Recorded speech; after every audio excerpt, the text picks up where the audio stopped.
Higit isang buwan na ang nakalipas mula nang itatag ang Independent Commission for Infrastructure ICI, ngunit hanggang ngayon ay wala pa ring nakukulong sa mga sangkot sa anomalya. Ito ang pinuna ngayon ng Makabayan Coalition na tila nababagalan daw sa progreso ng investigasyon ng ICI tungkol sa mga flood control projects. Ang ICI aminadong nagulat sa mga naungkat patungkol sa anomalya at nangako ng live stream ng investigasyon. Alamin ang balita sa report ni Alvin Pelobelio. Nababagalan umano ang Makabayan Block sa mababang kapulungan ng Kongreso kaugnay sa ginagawang investigasyon ng Independent Commission for Infrastructure o ICI upang mapanagot ang nasa likod ng katiwalian sa flood control project ng pamahalaan. Ayon sa ilang mambabatas mula sa Makabayan, sa loob ng mahigit isang buwan na naitatag ang ICI, wala pa raw nakikitang progreso ang mga mambabatas.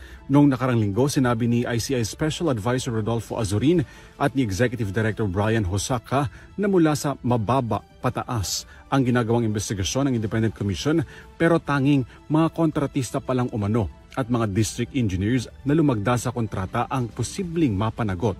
Kaya naman, questionable para sa Kabataan Party List Representative na si Rene Co ang hindi pagtukoy ng ICI sa mga sangkot na mga senador at mga mambabatas na napatunayan na sa mataas na kapulungan ng Kongreso na sangkot sa katiwalian.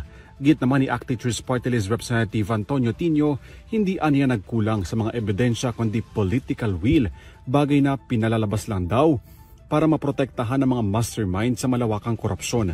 Kaya't panawagan ng Gabriela, isang sistematikong reforma, hindi lang basta investigasyon.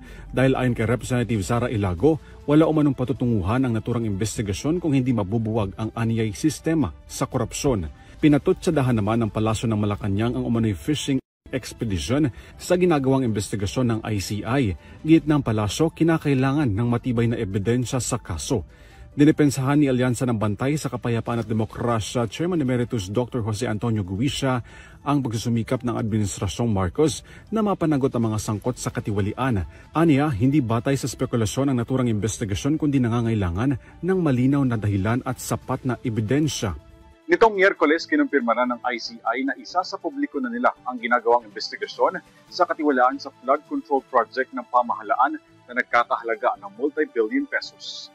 Para sa EuroTV News, Alvin Pelobelio, mga saludo sa bawat Pilipino.